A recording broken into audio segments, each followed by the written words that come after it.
It's time to rock and roll! I got my cat mug with me today. There I you don't know go. if you guys can see the Oh, it's there. disappearing a little bit. No. It's a shout out Oh, to there it is. my neighbor Lourdes who got me this for Christmas.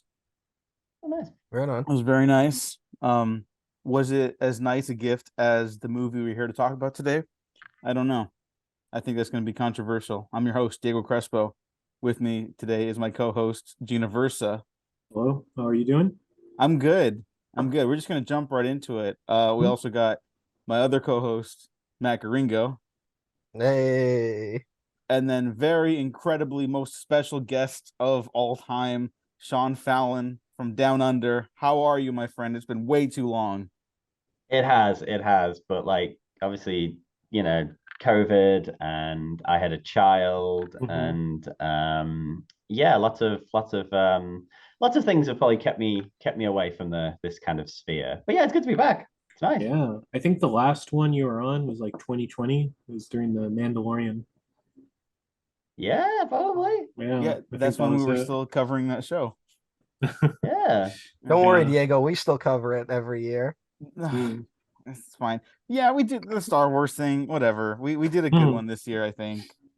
Oh, I think yeah. we were more positive than we intended to be, but Than you intended to be. there's good stuff. There's good stuff. I'm just having a laugh. Sean, fill us in on your life. Everyone hears from Matt, Gene, and I too much. So please, what else has been going on? You went full Peter B. Parker, like you mentioned, I having went a full. baby.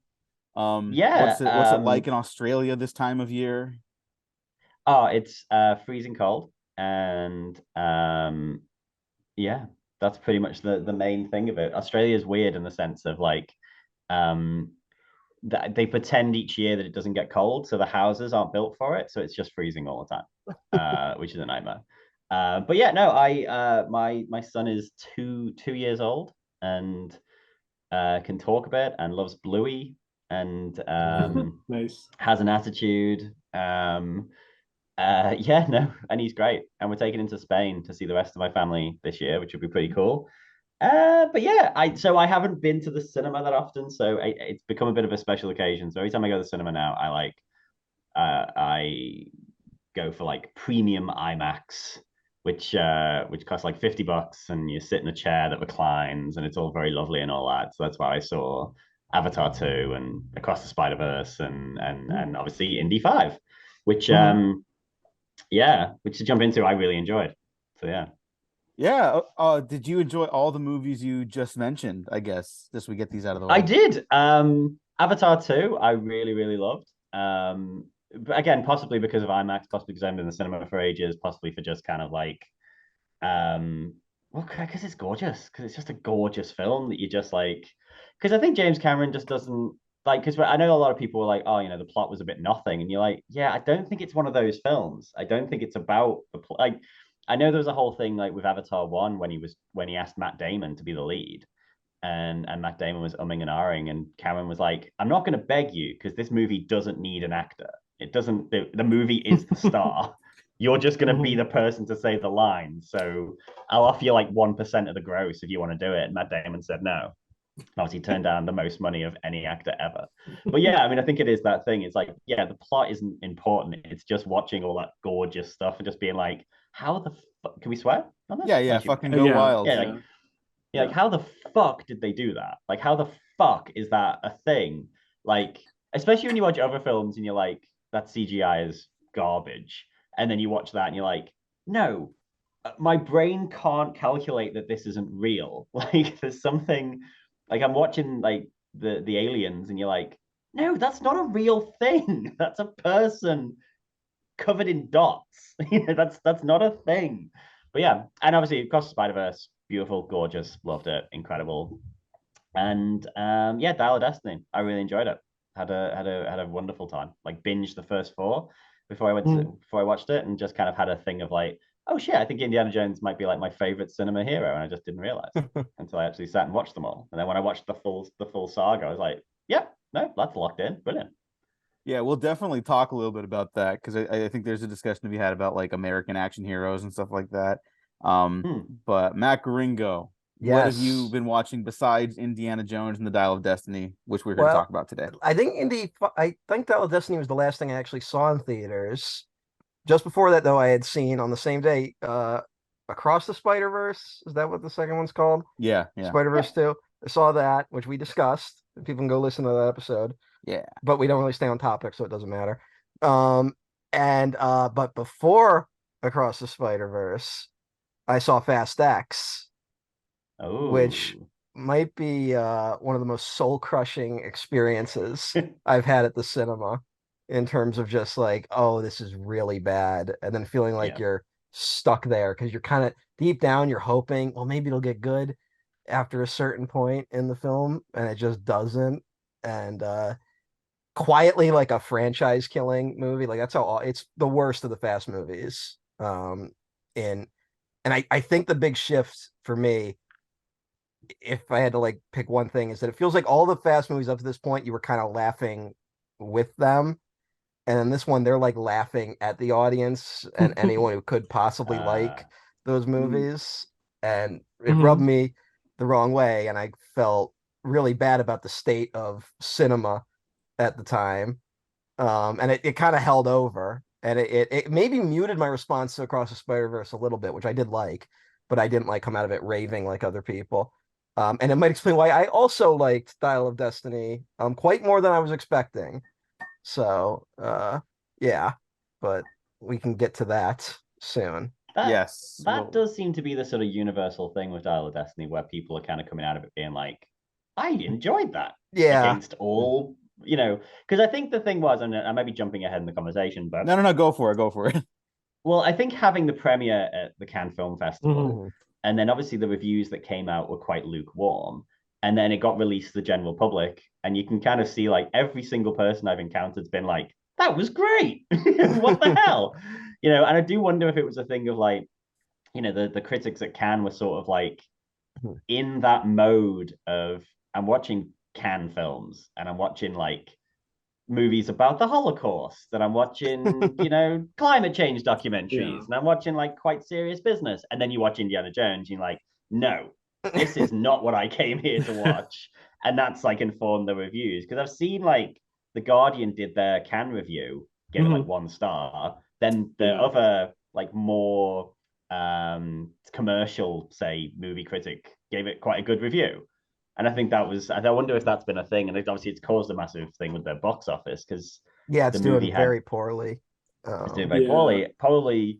And they're blaming it on a variety of things. But I think it is that. I think its Rotten Tomatoes score was like 50 something percent Mhm. going into the release. And a lot of people, unfortunately, do look at that number and go, oh, okay, I don't need to see this. I'll Mhm. wait till it comes on Disney Plus. That's the thing. Right. But yeah, no, so that's been a real Well, thing.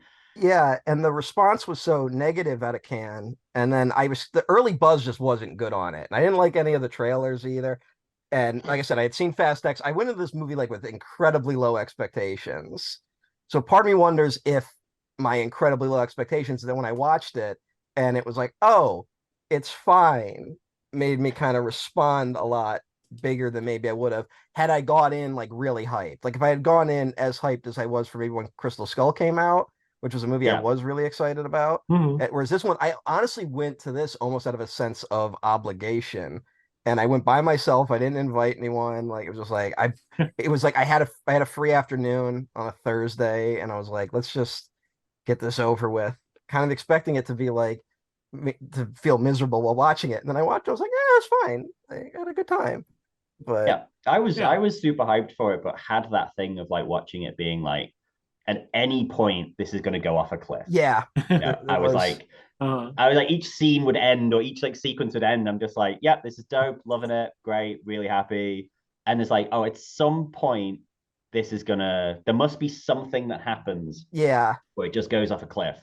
Like to go back to Rise of Skywalker, I was sort of when I was watching that, and I'd seen, I'd before like I went to the midnight showing, but I'd seen a few reviews like on Twitter or whatever that had said that it wasn't very good.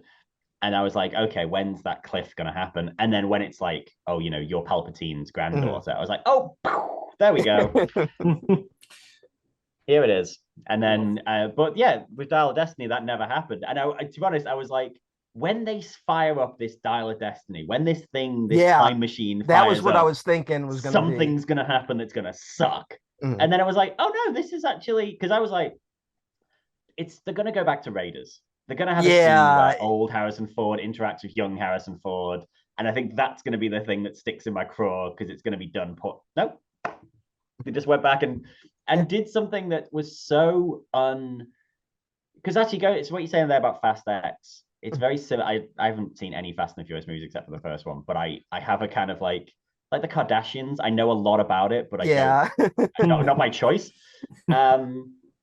There is that thing with like a lot of superhero movies where they'll have that moment when they're like, kind of show that they're in on how stupid it is. Yeah. You know, they and there will be that thing where it's like, oh, what does the S mean on your chest? Oh, I thought it meant, and then like there's feedbacks. He never actually says Superman, or there's like, oh, Shazam, what a stupid man. And you're like, no. If you're gonna make these movies, you can't make fun of us for watching the fuckers.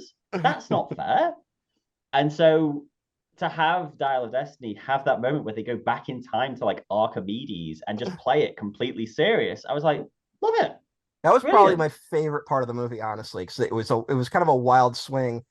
And also, I will say, as talking about worried it was going to ruin it. One, there had been like rumors that it was going to end with Indy going back in time and like erasing himself from existence for some reason. I had heard this rumor, and I was like, that's going to piss people off. I'm not going to like judge, but like that sounds like a weird way to go. And then it gets this thing where the guy's like, well, I'm going back because I'm going to kill Hitler and take his place. And then I got worried. I'm like, is the climax of this movie gonna be Indiana Jones making sure Hitler isn't assassinated? Like, I got genuinely worried that that's what was gonna happen. And like, so then when it's the twist of, oh, you can't really pick the time to go. It only goes to this one specific time. Yeah. That was like, oh, that's actually a good like kind of like that's cool. Yeah, and it's kind of like, ending of Raiders with like, oh, don't look at it. Like the whole movie is about what's going to be in it. It's like, actually, no, don't look. Like, so like... I liked that was kind of the moment where I was like, oh, okay, cool. Like of the moments in the movie, and I'm like, this is probably going to be a thing though, where people like kind of like with Crystal Skull, where people are just like, there should never be aliens in an indie story. I thought like people might still draw the line at him meeting Archimedes, which is crazy, but like I don't know if it's crazier than meeting the fucking 1,000-year-old Grail Knight or whatever. But right. I mean, if he'd gone back in time and like it killed a CGI River Phoenix. Oh no! If that had been the end of the movie, just like Harrison Ford just like expressionlessly killing with a CGI River Phoenix at the start of Last Crusade. Then we'd have serious problems. But before we get more into that, and I guess like spoilers. I mean, everyone who saw this movie probably wanted to see it already. They've already seen it. So sorry. A few people have commented on Facebook like, "Oh, I'll wait for streaming," but no one's gonna. Yeah, which is also worth talking about. But Gene, how about you? Thoughts on Indiana Jones? And I guess if you want to mention anything else you've seen. Oh yeah, I just saw Asteroid City. Really enjoyed that. Oh, what's that like? Oh, it's it's like Wes Anderson, but it's just very feels a little like because it's like I think people didn't like French Dispatch as much, but it just feels more inviting, I guess, more inviting to, I guess, like general audiences than French Dispatch, and it's fun. Yeah, it's a really fun movie. It's just he's just having the time of his life, making a little desert movie and everything, and really recommend that. I might see it tomorrow, actually. Yeah. So. Yeah, I haven't seen it yet. I really want to see it. My favorite criticism about Wes Anderson that I don't agree with at all, because I like a lot of his movies, most of his movies, basically, except maybe two. Everyone's always like, he's always just doing his Wes Anderson thing. And it's like, which is like fine if you don't like that, but I thought that's what we went to these things for. I want to see like an artist do their thing. Like I don't have to like it, but it's cool that they're doing a thing, Right. Like, I don't know. Sorry. It's so stupid. I mean, I'm glad you liked it. I can't wait to see it.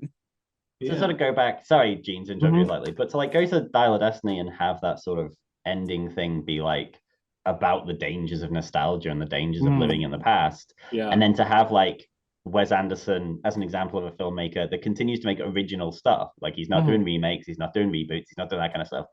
So yeah, no, I kind of appreciate that there is like Wes Anderson's out there doing weird shit while everything else sort of like even like Greta Gerwig is now going to do what 2 Chronicles of Narnia movies for Netflix. Yeah. Like, Worst, God damn it. Yeah. You know, the worst young adult series, or one of them. yeah. Jesus Lion. I mean, I bet those movies will be good. Even that's the thing. Yeah, it's just unfortunate. I just want to know how she handles like the really overt like allegory. Yeah, Christian allegory in it, because that's one when they did the other ones a few years ago. You could kind of get away with the first one because that's kind of just a straightforward fantasy story, and the second one is really into like, well, you have to accept Jesus in your heart if you want to win battles, and like, that really drags that movie down. It does. So it's I'm like, how is? I mean, if I'd rather someone talented try to handle it than the people who I do not know the names of anyone that made the other ones. No idea. No, I don't remember. Yeah, Gene, thoughts on Dial of Destiny? Yeah, I still feel kind of like lukewarm on it. I wouldn't say I like outright hated it, but there was just some aspects of it I just wasn't agreeing with. I think because I did the marathon too of all the 4 films. And I just felt like the departure of like Lucas and Spielberg were just like really evident, I guess, where it's just like there was just something missing in terms of like the movie or just like the way it was handled, or just I really miss those two. Like, I don't know, I would have taken just like maybe just like George being involved, hearing all his weird ideas, what he could have done, his craziness. But I don't know, if we had Spielberg directing it, then you wouldn't have the Fabelmans. So I mean, or West Side Story, yeah, because you and I definitely had conversations before it came out. And sorry to cut you off, but I think we were coming from the same place. I think you were much more excited about this movie than I was. I was just like, I mean, to go to Matt's thing, I was like, an obligation, like it. I love James Mangold's other movies mostly too. It's like I bet it'll be solid. And so I think people should know that too. Like you were much more excited than I was, and I think that's also kind of why you feel the way you do. You were looking forward to this much more, and not that there was anything writing on this, but it does affect your enjoyment of a movie if you're looking forward to it more or less. Yeah, of course. Yeah, I love Mangold too, so I was like ready to go for bat for him. It was I enjoy his movies, enjoy his personality, I guess. He's a little online. I do like him when he shit talks sometimes, even though I'm like, you're wrong, but that might explain some of the early reception of this movie is some of his shit talking. Maybe like probably Sean, you saw it when he was in Star Wars Celebration, and he was like he got like, I guess like he got offended. They asked him if he filmed anything in the volume. It's like, no, everyone did real shit. Yeah. Like stuff like that. Yeah. I mean, that's not really the forum to be shit canning the volume. I know. Everyone's dressed as like the Mandalorian. Goes to Celebration, just like talks crap about it. It's unfortunate where if you're gonna make movies like this, you kind of have to run the promotion as like a political campaign where you try to offend as few people as possible and not step in like shit beforehand and get the blessings from all this other bullshit. And I think Mangold had no time for it, which I do kind of respect, but also might explain the some of the lack of hype around it. But no, I felt it was pretty solid at the end of the day. It's like a 3.5 or like maybe a 3. Yeah, that's probably where I would be too. So I'll say I think it's probably like on ranking the movies probably the lowest for me. But even then, it's not like I'm like, fuck this movie. It's just like, it's fine. Like again, it's a very strong fine. It's hard because Raiders is perfect. Raiders exists. Perfect movie. Last Crusade exists. And then Last Crusade as well. You do have that thing of like, it's not sort of like Raiders is really good, and then the sort of like, well, to go back to the Fast and the Furious, like none of them have been perfect films, so you don't really expect that much. Fast 5 is perfect. Fast 5 perfect. Fast 5 is as close as that franchise can get to perfect. But even then, it's like, one is Fast 5 the Brazil one with Brazil, See, again, have not seen these films, but I can probably tell you what happens in each one. I will say, if you ever do, just draw the line at 7. Please continue. 7 is probably the one. Mhm. Yeah. But Is that when The Rock leaves? Oh no, is The Rock in 8 and then he Yeah, packs but it you in? don't you don't The need to Rock see is in it. 8, but it's like that weird thing where like him and Vin Diesel, I think, aren't on camera together at all in that movie, and then Yeah. he's not in 9, which is fine. Nine's fine, but Uh, you know, I did watch Hobbs and Shaw on a plane. oh Oh my no! God, oh On a no. plane, really good. Mhm. Oh, Well, As I a guess plane okay. movie, it's like Mm. as a movie where you can like fall asleep or have a mid-air collision. You're like, yeah, okay, this will be fine. Yeah. I'm not gonna On care if I this, don't finish this. yeah, on the scale of 9/11 or plane collisions, Mhm. where does Hobbs and Shaw Yeah. rank in your? Yeah, if 9/11 happened while I was watching I can't Hobbs and believe Shaw, I'd be Diego like, got to oh well. 9/11 before I did. Mhm. Yeah. Mhm. That's what the dial of destiny was missing. Well, it He's hadn't like, happened 9/11. yet. He went through every oh national yeah. tragedy. No, he jumps forward in time. Yeah. See now I that thought that might happen too. I Yeah. thought that maybe he was going to end up in modern day, and there was going to Uh-huh. be and it'd be some like, bullshit where he's like, "What's an iPod?" or something like something Right, really terrible. how'd you get milk from an almond? Yeah, kids these The days. Well, Mangold did come out and he said like the original script was going to be that they were going to end up back in 44. It was going to go back to the start of the movie, Hmm. and then they would have like a kind of a chase scene, and he was like, no, it's just the same beats as the first thing, so we need to do something. And eventually they were like, oh, let's just go wild with it, which I really appreciate because. I was speaking to someone online. They were like, "Oh, they were shocked that it didn't have like he didn't go back and speak to Youngstown. Shia LaBeouf Mm. and do all that kind of stuff." And you're like, yeah, but the message of the film appears to be you can't change the past, you can't live in the past.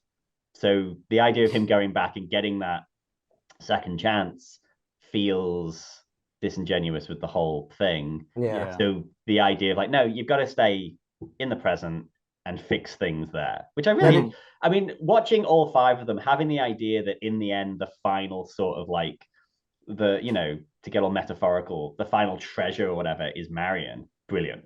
To go from Raiders to that and have the whole thing actually be a story about him and Marion Ravenwood's love affair. Brilliant. Came out of nowhere. Didn't expect it. Love it. Now, did you feel when they introduce that Shia LaBeouf died on the way back to his home planet, in between Yeah. 4 and 5? Yeah. It felt like they were gonna introduce that, like, oh, because like there's this dial, and we know that Nazis are after it, and it's a time travel thing, and it is something of like, yeah, destroy that fucking thing. Like, don't let that chance ever happen that the Nazis could get it. I thought they were gonna introduce that he was planning on rescuing his son. That was gonna be a bigger thing, and he kind of just brings it up, and then like it doesn't come up again. I don't know. Yeah. It's a weird one, especially in a time travel movie. Yeah. It is that sort of I- thing of like, Yeah.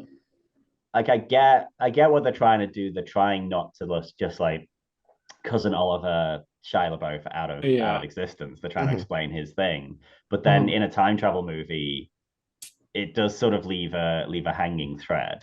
I just thought it Yeah. would be like a temptation for Indy, kind of in the way that like when he can't blow up the Ark in Raiders, that like I thought it was just gonna be something like that. But they kind of didn't do a ton with it, maybe because they knew the audience couldn't get on board with that. But Well, that's Yeah. I mean, I guess that's the thing, isn't it? It's like it's not like because Shia LaBeouf is the Jar Jar of the Indiana Jones Yeah. movies. It's not like people are dying to see him again. Right. So it does sort of work of like, yeah, they had him killed off, but there were repercussions of him being killed off. That's what ruined his and Marion's marriage and so on, and why he ended up in a shitty New York apartment working at a shitty school after he'd been in Connecticut or whatever as a tenured professor. Like, I think that's something they didn't quite address. Yeah, But, like I do think that I have less of a problem with like, to paraphrase Matt, like Shia died on the way back home to his Oh, own yeah. planet. Like Poochie, yeah. they poochied him, but like the drama does stem from that, like Sean was saying. Like it's not just Yeah. a thing that happened. It's like, no, this like fucked up like Yeah. a happy marriage. Like it is the thing that hangs over the movie. And it's not just an event that's just like, oh, nerds didn't like this, so we didn't do it. I mean, it did make me laugh though, unfortunately, that when it was like, yeah, he died in Vietnam. Like, it Yeah. was There like, was. oh, give me that Yeah. movie. Give me Mutt Williams in Vietnam. yeah. And I mean, There were, not that we have to address them directly, but there's been some legal issues with that Yeah, we've actor. both been having a rough few years. Yeah. Yeah. Yeah. So that's Well, I'm doing so I write for Film Inquiry and I do an article. It's called Away from the Hype. And basically you take a movie that's had some sort of big hype to it and then wait a year or whatever and then write about it. So Don't Worry Darling has just come on streaming in Australia. So I was writing my introduction for that last night. And so I write the introduction and then I watch the film. And I was writing the introduction, I was just laughing my ass off. I'm just like, oh my God, this stupid movie had so much stuff happen to it. I And obviously know. he's involved in that, Shire. He was one of the players. Yeah.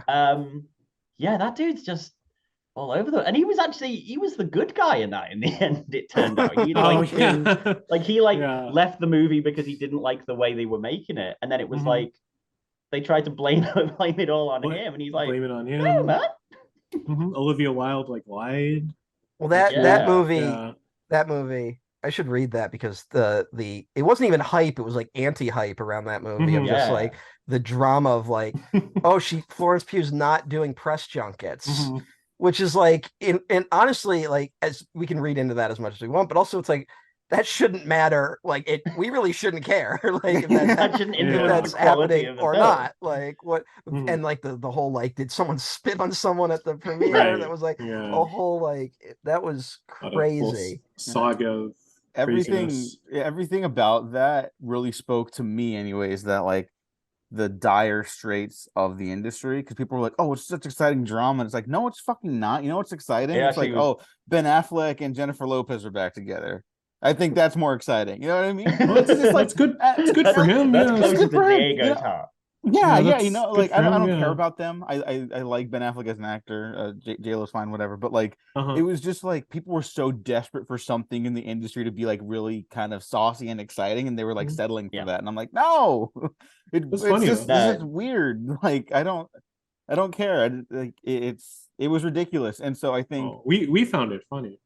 I mean, a lot of people did. A lot of people did something like that. When you've got all that sort of like salacious stuff and like marriages breaking up and lies and recorded phone calls and did he spit on him, didn't he? That was the one that like broke me. Yeah, no. Well, that's the thing. Like, I was writing that in introduction. It was like, there is no way that situation with him spitting on him arises without all that other stuff before it. Because obviously you would have looked at it and been like, no, obviously Harry Styles didn't spit on Chris Pine. But at that point, you were like, I'm sure he spat on him and called him the N-word. You know, this must be, you know. And then the film was just nothing. Like, people just watched it like, it's not good. It's not that bad. It had one single moment, like earlier this year or late last year, where people started booking Airbnbs in the vicinity to kind of like camp up the style of the movie in their own like, you know, wardrobe and stuff like that. And I told Gina, I was like, you know what, you might be fucking right. This might have like staying power as like a camp classic. And then it didn't. So I was right. So it's fine. It's like, but you never, I've seen some people coming around to it and being like, actually, it's kind of interesting. I've seen some people defend that movie. If it has legs, I don't know. It has interesting, weird ideas. Like, it just turns into like it gets into all the Jordan Peterson incels at the end and everything. Yeah. But that was the thing about it. It felt like it had a lot it wanted to say, but didn't really know how to say it. Like, and then so you have the dual forces of it just pissing off those people, and then the people who disagree with those people being like, yeah, but the movie's also not good. So I mean, that's everyone thing, isn't it? You know, if you're gonna have like a movie with a big message, you have to like really land it. Right. Yeah, it was kind of to me a warning. You're gonna piss off those people. Yeah, it was a warning of like if Get Out had been like a really poorly made movie, like how the response would have been, all things considered. But none of this has anything to do with the Dial of Destiny. No. But I will say, sort of it does. Those people who like get really wound up about like women movies and stuff like that. Like, you know, they're always just gonna hate everything that has a woman in it. And you know, there's that. Well, there was some of that around this. Yeah, Lucas has that problem with these huge. Like those Star Wars nerds and whatever that are like, oh, there's a woman helping Indiana Jones. It's like that's every movie. That's every every single one. Yeah, don't watch Doctor Who. You're gonna hate it. Like, I think there was some like, it was because she she does a lot more action in this one, I would say, than other ones. But I Yeah. think that's just a necessity from the fact that Harrison Ford's 80 years old. Like, Right. Yeah. they needed other people to do a lot of the action. Like, because I Mhm. think Yeah.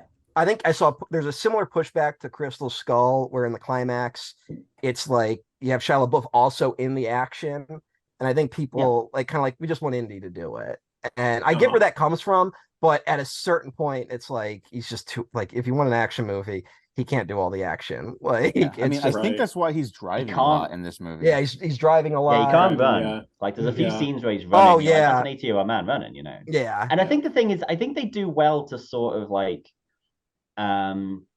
lean into that a bit and make it that he is sort of getting on this adventure like against his will. Mm. Like a lot of it is sort of like, I do not want to be here.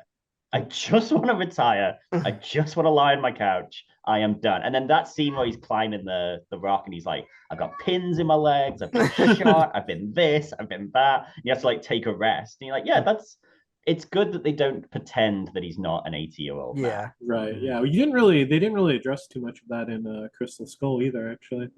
Just despite that scene, where he, I guess, like misjudges his fall or his. Yeah, he doesn't get the distance right in the one jump. So Yeah. I mean, like, that is like a classic like trailer moment. He's like, damn, I thought it was closer. You know? Yeah. I guess. No. Mhm. Did anyone feel like Phoebe Waller-Bridge's character was kind of a like deconstruction of Rey a little bit? Like they were trying to riff on like, because she kind of shows up similar to Rey with like, oh, you're Indiana Jones, you're Han Solo, you've done all this great stuff, Mhm. and then it turns out she's just robbing him. Like, No. I didn't feel No. that like a deconstruction of Rey. I definitely feel like kind of a deconstruction of Indy. Yeah. You know, like that's to me that's like him like as a younger guy. Yep. Instead Yeah. of Him in like Temple of Doom. yeah, you know, Fortune and Yeah. Glory kid type thing. Mhm. Yeah. I Like, felt she it was. hasn't gone through the the Ark of the Covenant shit or whatever. I just feel like the way Right. they positioned her was very much a response to the character of Rey in Force Awakens. At least that's what it kind of felt like when I was watching. So Okay. part of me was like, oh, those losers will respond to this character better. And then, oh, no, of course they don't. They don't like a woman who talks at all in these movies. So, goddamn. Well, Don't grow up to, if you're young, do not grow up to be those guys. You're just not going to be happy with anything ever again. Well, Like, yeah, they Because just, your punishment is you have to be you. Like Yeah. that's the thing. Like well, you're that. stuck Like, in that head all the time, and then like 90% of culture is gonna have a woman in it, and then you're like, you're yeah, just culture's moving away. Like it's not like it's going to be like, oh, we need to course correct this. And the thing is, it's like, oh, we need to course correct this and go back to the 80s when we had Sarah Connor and Ripley. Yeah, it's like and there's no Leia the and- era no, they hold on, want it was always doesn't like this. exist. It's so Yeah. but, they just got radicalized. yeah, they just Yeah. well, they're just gonna get angrier and never enjoy things, and then Yeah, Fine. I Yeah. just. well they're the henchmen to Mads Mikkelsen in this movie. You Yeah. know, they're like, oh, we gotta Oh, go yeah. back to the old ways. And they're these fucking white guys from Kentucky or whatever. Mhm. Yeah, I loved Boyd Holbrook. He was a good I guess like henchman. He was a good like number two. Yeah, he's fun. He's It's fun. like he's doing a lot. He Yeah. kind of doesn't get that much. Right. But he's doing a lot in the background. Like No, his he's good. He's character. good. I Yeah. like Boyd Holbrook. I Like, thought they I- made him more engaging than no offense some of the henchmen in Crystal Skull, who like I don't really remember Sure. any of them.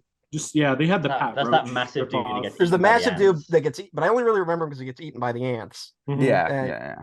he doesn't Yeah, do a fair enough. ton. Yeah. But yeah, I don't know. I thought Mads and his whole crew did a great job of just Mhm. being Mads was really great. shitty Mads is mustache great. twirling neo-Nazi types. Yeah. Like Yeah, Yeah. I think there were two reactions to when people heard Mads Mikkelsen was going to be the villain. One was, "Oh, he's perfect." The other Mhm. one was, "That's not really that like much of a leap." It's like, "Oh, Mads Mikkelsen as a villain in your blockbuster," Uh-huh. and it's like Pretty I on the kind of have nose. both reactions because it's like, Uh-huh. yeah, of course that's gonna fucking work. It's not that inspired, but it doesn't mean it's wrong. You know what I mean? Like he seems to be some having things the are right time for a reason, though. he's just having the time of his life in this movie. Like Yeah. you can like even just scenes of him like looking at maps and being like, it's here. Like he's Yeah. like really engaging. That's just that might just be Mads in general though. Like he's got a presence that I think it took Hollywood a little too long to tap into. Yeah. Because it keeps popping up in these movies where then he just dies. And so like understandably he's the villain in the 5, that makes sense. But I feel like like when you watch Rogue One now, where it's like, oh, you could have gotten like fucking 4 movies out of this guy. Like he's Yeah. so good on camera, and then it's like, he's dead. Oh, they've gotta, you've got to think that Disney are like, we've got to get him into Andor season 2. We can find a way to get Yeah, they're get him probably in. thinking of They've something. got it because he's in that.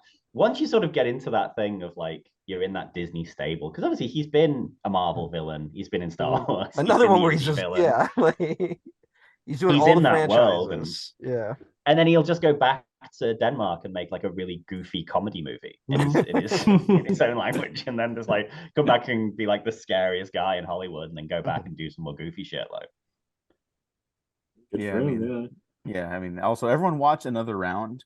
It's a movie he Yeah, started Another like 2 Round, years fantastic ago. movie. Terrific fucking movie. Yeah. If you want to see a real crazy Mads Mikkelsen one, is Men and Chickens, and it's like him and I've heard of his. it. I haven't seen it. I saw it at like a Melbourne Film Festival, and it's basically about like these 5 brothers with cleft palates who are all kind of sexual deviants living in a house, trying to work out if their father's done experiments on them. And I think Mads Mikkelsen's thing is like he's a chronic masturbator, and it's absolutely the stupidest thing I've ever seen, but very, very funny. That sounds like a movie I need to watch. So yeah. I will say to Gene's point though, Uh-huh. I definitely agree that I think the absence of at least Spielberg was definitely felt. Yeah. Another reason why I think I responded well to this movie is I don't think the movie ever gets as bad as that opening action scene, which isn't like the worst thing. Like I'm not like sitting here being like, fuck that. But there was something about watching it where I'm like, I just knew in my heart, if Spielberg had directed this scene, it would be like a top tier action movie scene. Like be up there with like you could feel like the blocking, the editing, like all that stuff that Spielberg is normally a master at just is completely absent from it. And so there's a part of me that just went like, okay, if I can accept that the action is never going to be as good as a Spielberg version of this, if I can accept that, I'm going to enjoy the movie. And then it ended up holding true, is that the action never quite gets like the action is probably the weakest stuff in this movie. But then there'd be flashes in action scenes. So then I'd be like, oh, hey, that part was good. And so like there'd be moments in about every action scene where I'd be like, oh, that was pretty cool. Yeah. And it helped like kind of like diffuse me a little bit more as I watched it. I will say, just really quick, apart from the CG de-aging stuff, which I think I just like my body just rejects now, and I think a lot of people just should. I was way more okay with it than I thought I'd be because I actually did like that opening action. You know, grading on the curve of this movie's action, I thought that had the most life at least because like I like the bomb dropping in the middle of that building and everyone's just like that. Wait, what? And then it blows up. Like I got a big kick out of that. That was felt fun, very Indiana Jonesy, like quite silly. And but once they got on the train, I felt like the train sequence should have a little more to it. Like, whereas like if you describe it to me, I'd be like, that sounds like the greatest action scene of all time. There's a guy with a gun, and then the cannon like breaks, and then it starts shooting in circles. And there's all this priceless artifacts, and Indy's got to keep using stuff to kind of like sneak through each car. Like each car represents a different obstacle. I'm like, oh, that sounds like the greatest action scene of all time. And then you watch it, and you're like, well, all right. Did it feel like I might have missed something, but the bridge gets blown up at one point and they have to jump off the train, right? And then they cut to them like after, and then they just getting out of the water, and the train is just stopped on the bridge, like it didn't really wreck at all. No, it's tipped. It's part of it is tipped. Part of it is tipped, but most of the train was still on the thing. I guess if you like ran back along the train. Yeah, but I feel like maybe there was supposed to be a train crash. And then someone went, wait, there's a lot of priceless artifacts on this train. I don't know if we want to have Indy destroy that in the opening and then like do nothing to stop that. And then they're like, the train didn't blow up. Like it feels like there's about to be a train explosion and then it stops. So, but hey, Toby Jones was fun running around. Yeah, he's a fun. He's great. Psychic. The image of him and Indy looking up in the sky as the Allied planes like kind of established victory. That's the end of World War II, like, right? Yeah. I think okay. Yeah, it'd be weird if it was like 1944 and I'm like, yeah, when they won, and everyone's like, what? No, but it was like I thought that was like actually a pretty interesting comparison image to like Crystal Skull, where he's staring up at the nuke, you know, Mhm. Yeah. where it's Yeah. like, oh, this is like what everyone relates to Indy now versus what Crystal Skull presents is like, oh, he's like facing a scary future that he can't comprehend, right? Mhm. And then this movie's about him being unable to accept that future. Like, I don't know, that image just stuck with me. And as much as I did enjoy the movie, there's not like a lot of images that stuck with me. Right. And Yeah. I think that stems a lot No, from that's true. Mangold just not being a great action director, Mhm. but he's a really good like filmmaker. I Yeah, don't want to diss storyteller. him, you know. Mhm. I Yeah. do think the It's writing the is the most strength sort of of his movie. emotion, like in certain scenes. It's the most emotion you ever get from like Harrison Ford as Indiana Jones. In like, the opening scene? which is well, just like when he's talking about Mutt dying in Vietnam at the Right. end when he wants to stay and stuff like that. You never see Indiana Jones cry Yeah. in the other films or anything like No, yeah. that. But like yeah, which is interesting because the guy's had a bit of a life, you know what I mean? Yeah. Yeah, he met deserves every to- single famous figure, yeah. And I know some Yeah, he's- people yeah. brush up against that, just the idea of Indy showing emotions or admitting Uh-huh. to weaknesses. I know people that just like have a hard line on like, no, he's just action man. He shouldn't have any sort of internal struggles, Oh. really. Like, Yeah, and it's if and boring. whatever he does have, it should be the bare minimum. Uh-huh. And Yeah. and Oh, But if yeah. you watch I- the original trilogy, Yep. you Yeah. say like there's an interesting through line of like him coming up against his own greed and having Yeah. to get over it. Like Temple of Doom has like an amazing thing where he gets the because obviously they're like, oh, we've lost the Sankara stone and all of our children, and he's like, Sankara stone, tell me more, you know. And then when he finds the stones and they're like glowing, and he's got this like Harrison Ford does that really big like manic look in his eyes, and he puts them in his bag, and he's like, well, I'm gonna fuck off to New Delhi, and you know, me and Willie and Short Round will go and do whatever. And then he hears a child screaming, and he's like, he almost has a moment where he's like, okay, and then he checks it out, and obviously that. And then, like you say, when he won't blow up the Ark, Yeah. when he tries to reach the Grail and stuff like that, he's always had that sort of thing between being an archaeologist and a grave robber and a teacher and just being, like you say, like Phoebe Waller-Bridge, like being Yeah. for the fortune, like. Yeah. So he's always had that stuff. He just That's like forget. 80s nostalgia blinders on of just being like, Yeah. you don't think about Indy in those complicated ways, and so Yeah. you're just like, well, he never was complicated, he was just Guy. And it's like, well, no, there's stuff going on. It's not the most complicated thing, but there is stuff going on in all of three of the original movies and the fourth and now this one. Yeah. And this one definitely pushes it a little more. Mainly, I just think it probably pushes it a little more here, which I'm fine with, but it's mostly just because, I mean, Harrison's old. You have to find it somewhere. Like they're trying to play towards the cards they have basically with where Harrison, like a lot of the action specifically seems designed around the fact that Harrison can't do much anymore. And Fair enough. I mean, there's a lot of like there's a lot of him being in cars. There's a lot of like the most he does he gets on horseback, and it's stuff where it's like you can easily do a digital double and a lot of that stuff. Yeah. There's the scuba diving sequence, which it's like all you got to do is put his face on a thing, and then it could be a different guy for the rest of the sequence. Like, I mean, I think I'm glad of it though, because if this movie had tried to like CGI, had like tried to CGI him into like old school action sequences, you'd have been like, no. Be very jarring. Yeah. Yeah, I mean, just think of like The Irishman, a movie I think we all love, and like I'm not gonna talk right now, but you know, there's that bit where Rob De Niro, he's making a collection, and then he starts like curb stomping the dude, and I was like, no, this isn't wrong. You're very old. We man. see it. Yeah. They can't get around the bodies. Like I've noticed that since Captain Marvel. Was the first one because Sam Jackson, just when he runs, it's like that's an old man. Like, which I'm not like I'm not gonna be like fuck you for being old. It's just like that's what's happening. Yeah, you know, it's just like that's where we're at. And well, that to be honest, that's the thing. Like with the opening of this, like I saw it on the IMAX, and I was just like, yeah, I can see the whatever about his face, like when it was really like the camera was on him and you could see it had that kind of video game thing. And I'm like, good. I hope this technology never gets better than this. I hope it never gets so good that they can just keep it. I like to stay at this point where it's really obvious and you can't get past it, so you can't make a whole movie like this. You know, I don't want them getting to that point where they can like because they're going to, obviously. But They're trying to. I've stated this on the other show a lot, but like I never care if a special effect looks bad.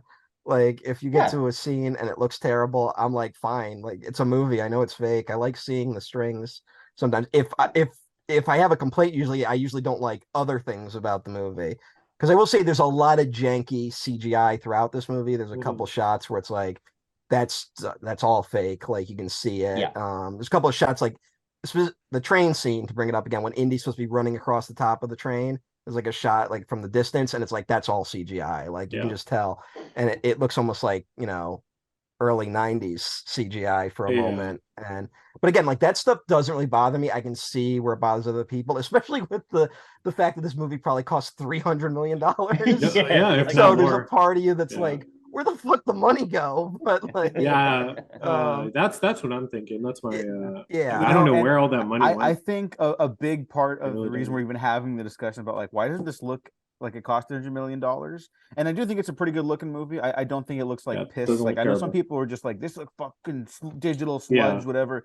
I don't think that. I don't think it's Mangold's best looking movie. I think Ford v Ferrari. Same cinematographer, Fade on Papa Michael, who's very, very good at his job. I love the look of that movie. More sequences in that movie that stand out to my brain than an Indiana Jones movie, which is maybe not great. But I do think like part of the reason we've been having the discussion is like there's no real sense of wonder when they're like exploring the world, which is maybe the point, but it's also not that exciting if there's none of that in the movie until the very end. Because I will say, just to get out of the way, the last chunk with the Archimedes bit when he goes back to the apartment when everyone's there and it's him and Marion at the end, fucking got me. I was so caught off guard.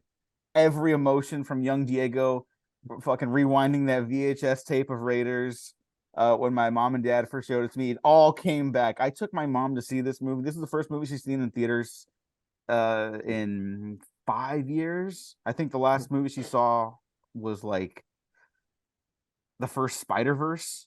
It was a family thing. And I'll say it worked for her. She loved the movie. She likes all of them now. So that was the whole thing. But it fucking took me out. I was not ready for all the feelings I was having at that point. So at the end of the day, all my criticisms about the movie totally worth it for like that ending right there. All I could think about during that ending though was that someone at Lucasfilm got shot for not including Short Round in this movie. Someone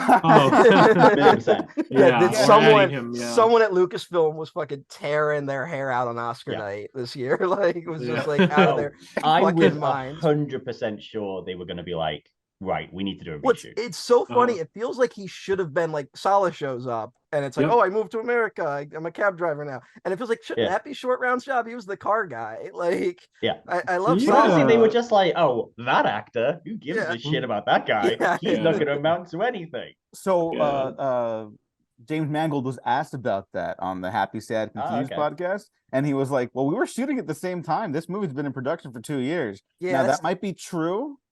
Reshoots are a thing. Everything ever all at once. I'm not saying he had to be in it. I just think it's funny. Would have been nice. No. There's a version of this movie where it's like Salah, but it's Ki Hui Kwan's face just CGI'd onto Salah. It's like, man, Short Round put on a lot of weight. Like also Salah, John Rhys Davies, the last time a white man will play a brown man in Hollywood history. Yeah, hey, what are you gonna do? Hey, look, it's what it is. It's what it's been. Let's never do it again.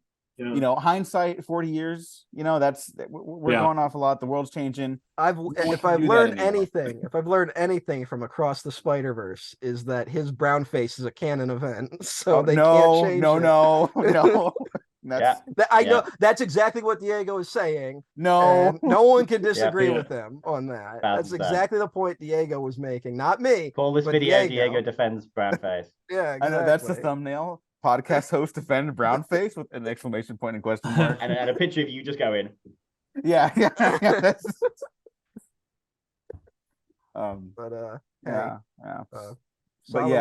He had a family too, and he was all like, hey, I like that. I like to see where that character was, because I guess he was supposed to be in Crystal Skull at one point at the very end in the wedding, but Well, that's it was that just fucking yeah. Crystal Skull movie. Like, took again, like these movies for some reason, the Indiana Jones ones, which should be as simple as there's a new artifact Indy has to get, go get it. There's always like these 15-year periods of development for each movie. Yeah. And just like script. Well, I mean, Yeah. I think the Crystal Skull was very much Lucas just Lucas like kept being constantly like, chucking scripts out no, or coming up with like, weird ass scripts. yeah. And people and Spielberg being like, nah. Literally I don't everyone fancy being on that. board with the script, and then Lucas being like, no. And Mhm. you know, hey, I also feel like part of the response to this movie, I think part of it is that nerds wanted this movie to redeem the franchise from 4, which I don't think it needs. I think 4's Right, yeah. fine. 4 is good. I Yeah. rewatched it. I It's enjoyed 4's it. underrated. I've always enjoyed it. And then Yeah, watched it 4 recently and it's like, no, this film's still bad. It's still dope. Love it. 4 for me, it kind of falls apart once you actually get to the kingdom. Like, Mhm. I don't really know what the hell's going on, and every time they get to the kingdom, or like what the value of putting the skull, why that does that to the The alien aliens were telling them skeletons. to go there. Knowledge was their Mhm. treasure, which is a Mhm. great Which is moment. a- It's a great saying. I don't really know how the adventure tied into that, because Yeah, that is the beauty of like Spielberg directing them and why he is missed here. It's like Yeah. he's such a great action director, but not just like for the pulpy like punches, whips, pans, whatever, like multi Yeah. setup blocking that you can do with a single camera Mhm. move. But like he's really good at expanding character through action and vice Yeah. versa. That's like Yeah. his golden goose, Yeah. and when it doesn't always work in tandem, you at least get interesting action, like in Crystal Skull. Yeah. Works more in the first half than the second half, Yeah. yeah. But I That's think the secret I think sauce. nerds were hoping for that, which this movie doesn't do. Mhm. And then I think the film, the more intelligentsia of film Twitter, was like they're suddenly being like, actually, Crystal Skull was always good. Like they're really putting the, Oh, okay. and so they're using Ugh. this as being like, oh, you're gonna say Dial of Destiny is better than Crystal Skull. Uh-huh. Like, so it can't win with either party, Well, really. this is the thing, isn't it? It's like when the sequels came out and people were like, oh, no, the prequels were always good. Like, We bullshit, you were always sending death agreed that the threats to prequels were the Ahmed Best. greatest. There was Yeah. never disagreement online about that. Mhm. George I'm very much Lucas of the is thing a of like, yeah, the prequels are genius. fine, but Attack of the Clones sucked shit. Mhm. Anyway. Yeah. But George Lucas, he's never made a mistake, and now the Disney won't include him, Mhm. and that's Yeah. why all these franchises are suffering. The guy has Yeah. never made a wrong decision in his life. You Mhm. can Every look time at, you read anything about Crystal Skull, it's always Lucas's yeah, it's always problem. Lucas being like, "You're something insane,and then it's like, Yeah. how does that work in a narrative, George?" And then he's like, "What?" And then I mean, just to praise our boy George Lucas a little bit more. Not that he needs it, although Mhm. sometimes he does need it because people are stupid. Yep.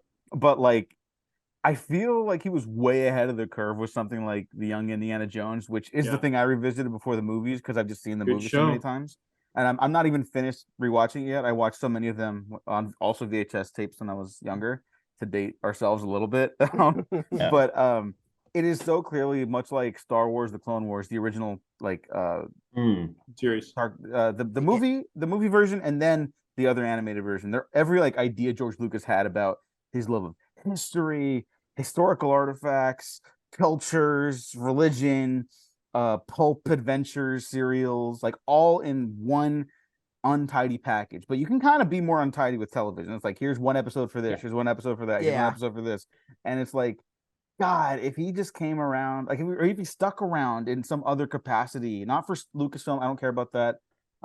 Just his other ideas. If he could found another platform for them at some point, which he hasn't, and he will not at this point, which is his right to do so. I do mourn the other projects we never saw from him.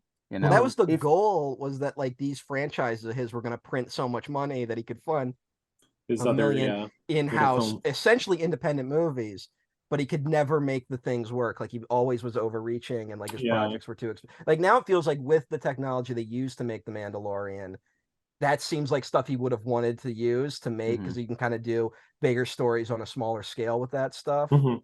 Yeah. And it feels like that's what he was always reaching for, but now it's just like, well, what is Yeah. he? What's he? It's Yeah, a bit of no. a shame. Yeah. Mhm. Although, did we ever figure out if he actually believed in the 2012 apocalypse? What? Do we ever actually? Do you remember Jonah? Not Jonah Hill. That he's in the news today, so that's why I thought of that. No. Seth Rogen. Seth Rogen told some story on some talk show where he met Spielberg and Lucas, and this is like way before the Fablemans and all that stuff. And he said that George Lucas was really into the 2012 apocalypse, and he couldn't tell if he was joking or not. And he Maybe. said some joke. He was like, I said to him, it's a good thing you're on the other side of the fault then, huh? With like where Skywalker Ranch is. And Lucas was like, you're goddamn right. Like, and he says to this day he doesn't know if George was joking or not. I feel like a mixture of both. Yeah, probably. it's That's well. Then also people Craziness. pointed out that what does he do right before 2012? He Sells sells it, yeah. Star Wow. Wars. So like some people think he might have genuinely believed in the 2012 apocalypse, and that is what led him to sell Lucasfilm. And then fucking 2013 rolls around, and he's like, wait, what the fuck? Yeah, it's all fun. And then that's 2015 actually rolls really weird around. because I'm reading the novelization of Crystal Skull, and it Hmm. starts with Indy going into a Mayan temple and seeing the Mayan calendar Oh, and Hmm. talking about the world ending in 2012. oh Need a my scene. god. Oh my And maybe god. film that Oh at some no. point. Who knows? Maybe Oh, they wow. filmed it. George Lucas, you psychopath. So, yeah, maybe we're better off that he's kind of like I retired. think Oh, I no. hate to be like everyone says this, but I do kind of agree with it. Where it's like he is such a good idea guy Mhm. that Yeah. you want him in the room. You want to get him to get. He's got to get his ideas. He also sucks at getting his ideas down on paper. Yeah. There's all those stories about like he turns the script in for Attack of the Clones like 3 days before they start filming. Like Yeah. insane shit like that. You got to get him to really sit down, write something down, and then just hand it off to other people who can kind of mold it into something workable. Like, Yeah. and Best I, you idea. know, I know was- that's everyone's take on Lucas, but the more you read about the guy, it just, and I agree with Diego that like television allows a sort of more messiness that can be played with. And also it requires so much collaboration that I think like, even if he wanted to do it on his own, he couldn't, which might explain why Star Wars TV shows never took off under Oh, his reign. Yeah. But, Underworld. Yeah. yeah. Hmm. That was It would one have where been it was- interesting. But that's also, if you read about part of the reason why they couldn't do it is that he kept wanting to put sports in the show. Uh-huh. That he kept having these ideas for like, here's the entertainment that Mhm. all the people of Star Wars Galaxy will watch, like stuff like their version of NASCAR, their version of football. Yeah. And whoever that guy Rick McCullen was like, Mhm. this is going to cost us as much as a movie for a single episode if you keep putting this stuff in. And Lucas Oh, being man. like, no, we got to do It it. gets gotta happen. Yeah, We I think have to that would have been the most unhinged show because it's like it would have centered on Palpatine Yeah. becoming evil or Yeah. something. For like a tragic love story where it's Mhm. like, well, George, Only you already George did could that. think- You already yeah, did only- that one. You Only already- George could think of that. I mean, Lovable to, guy. to see like to go back to my current rewatch of the Young Indiana Jones Adventures or Chronicles, it's gone through like 3 renamings. I don't know, with the Young Indy stuff. Yeah. Uh-huh. You can just see like, oh yeah, this is totally something he would play with in the prequels. Like here's a doomed love story set against the backdrop of a world war. The Star Wars version of that's the intergalactic conflict, right? Yeah. And it's like, well, why was young Indiana Jones, or why was Indiana Jones the greatest adventurer of all time? Well, he discovered socialism at a very young age through different other people like Russian politicians. Liotowski, yeah, like Yeah, whoa. Liotowski's in And that. yeah, he's just putting it all there, and it's like a lot of stuff does come back, like in the Star Wars prequels, and it's just it's fascinating. I really Yeah. I hate What- that the fandom menace or whatever they're called themselves.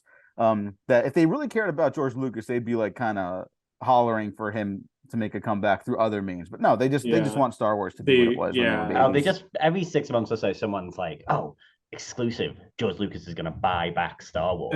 Like, George Lucas isn't buying back shit. He's Yeah, Disney's very not happy gonna not sell being it involved anyway, in Star Wars. like- Yeah. It's not- He's totally Yeah, as if fine. Disney are going to be like, "Okay, you can have it back for the original." It's also, I price just, that you if bought he it ever for." did, like if he ever did come back, the script would immediately flip back to hating him. Like Mhm. I actually Yeah. just noticed Yeah, of this course. with I don't watch as much Doctor Who as I used to, but like Hmm. Russell T Davis I think came back as for the new show, Yep. and like it was crazy that when he was running it, they hated him. When he Yeah. stopped running it, people were like, you know what, he did all the right stuff, and then it's like Uh. Moffat and Co. Like they fucked it up, and now that he's back, people are back to like he sucks. Moffat knew what he was doing, and it's like we're not. Yeah. Let's stop doing this. Like, Yeah, let's they're Yeah, never just- they're never happy. Yeah. They're No, never happy. They always unhappy just suck people. shit. Yeah, Mhm.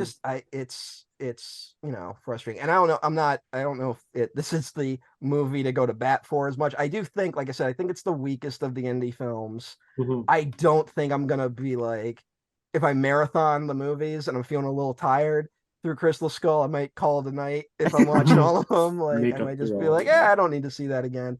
I'm not in a rush to watch it ever again, and I might rewatch it and be like, you know what, fuck this movie, because I didn't do what you guys did. I did not rewatch the movies beforehand because when Jurassic World came out, I rewatched the Spielberg directed Jurassic Park movies, and you can really notice a flaws in someone's directing if you've just watched 2 Spielberg films beforehand. So having now watched some of the indies again since this, I feel like I might revisit it and I might get a little more annoyed with the kind of the lack of Spielbergness or like the sloppy action and kind of just the, it's a very bare bones by the book designed to upset no one type action movie, right? Like it's not daring, it plays it incredibly safe. Yeah. But I just ultimately I was like, yeah, I had a good time. And, you say not to offend anyone, but there's already people on Twitter who are like, "Oh, this movie, like, it shows that it's okay to hate Nazis, really?" And it was like, "Whoa, whoa." Well, everything that's around me tells me it's okay to hate Nazis all the time. The I think air something I breathe, called the sun in the sky. history makes it pretty clear that we shouldn't like those guys. Although I do think that they do kind of say the word Nazi a lot more in this, I think, one movie than I think they've done in any of the other Indiana Jones movies, which really I'm fine hammer with. it home. I think it's just like they want to really point out, like, you know who we don't like? The Nazis. Yeah. And of course, there's going to be people who are like, why'd you get all political with that? It's like, too woke. I was a big fan of like Phoebe Waller-Bridge, where she like presses the button and drops them all out the plane. And there's that one guy like grabbing her and she's like, "Sorry, buddy, you're a Nazi." And he falls to his death. And I'm love it, great, all over that. Yeah, like a big part of me was like, I'm someone, and Matt and I've talked about this before. I'm definitely someone who was like, I wish there were more Indiana Jones adventures where he discovered dinosaurs, he fought a mummy or something like that. Yeah, got the books. Then, there's versions of that. And again, the show he fights like is it Dracula? There's a vampire. Dracula, yeah. There's a vampire in a mad science castle. That idea George Lucas had for one of the sequels. It's in the show. That Spielberg was like, we're not doing that. Yeah. Like, well, just like the point being, George, I love you. We're not doing that. The point being, I was always like, I want to see more than just him fighting Nazis. Time has progressed forward. We now see that Nazis are still the ultimate evil of the world that we live in. An extension of other evils, of course, but the thing that needs to be defeated. So I'm like, yeah, it does make sense that they're the last. They're a very easy stand-in for a lot of groups that there are problems with right now. Because there's not like, it's not like the Nazis had like one good idea. Like it's not like they're like, it's not like they had like one thing where it's like, you know what, gotta give it to them. It's like, no, so like anything they do. So if your political group overlaps with them, it's like, I got some bad news for you, buddy. I mean, like they're such an easy and rightfully easy target to hate that even in the Hannibal Lecter prequel movie, Hannibal Rising, they're like, how do we make it an interesting Hannibal Lecter origin story? He has to kill and eat cannibal Nazis. There you go. How do we make Hannibal Lecter sympathetic? And it's like, he went up against Nazis. It is a very easy go-to, but like for a good reason. So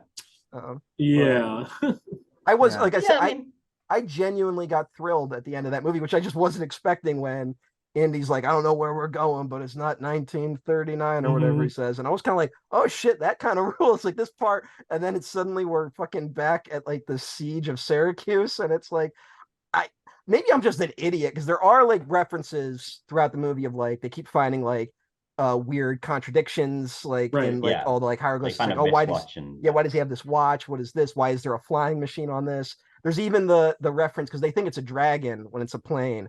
The kids in the streets of Syracuse, they're watching a puppet show where they fight a dragon or something like that. There's a lot of stuff, and but like for some reason I was just like, I never let it get into my head that they might go back to that. Like I just didn't, and so when it did happen, I was like, oh man, that's kind of awesome. That like this is the twist this movie took, that he's gonna go all the way back to the siege of Syracuse, and to watch Mads Mikkelsen, who's been like kind of a like he's kind of kept it together because he's like, I believe in mathematics and mathematics is never wrong. and then like to watch him like lose his mind when he realizes that, oh shit, the math was wrong. Like, Yeah. Just love him Yeah. falling apart. Yeah, Yeah, that climax. Yeah, that Yeah. climax like kind of did it for me most Mhm. like of the movie. So yeah. Especially But following like that's the what I middle. appreciate, that they went big on it, and it wasn't a Yeah. thing of like, oh, modern audiences are too cool for this kind of thing. It was like, no, fuck that. Let's just 'Cause go that's- wild. Again, Mhm. I think part of the weird problem of Crystal Skull, which is a movie I like, I'm not like here to be like fuck that movie, but it doesn't go far enough with the alien stuff. If you Mhm. ask me, Just like that one scene. you want like there to be like he's on a UFO at the end of that movie.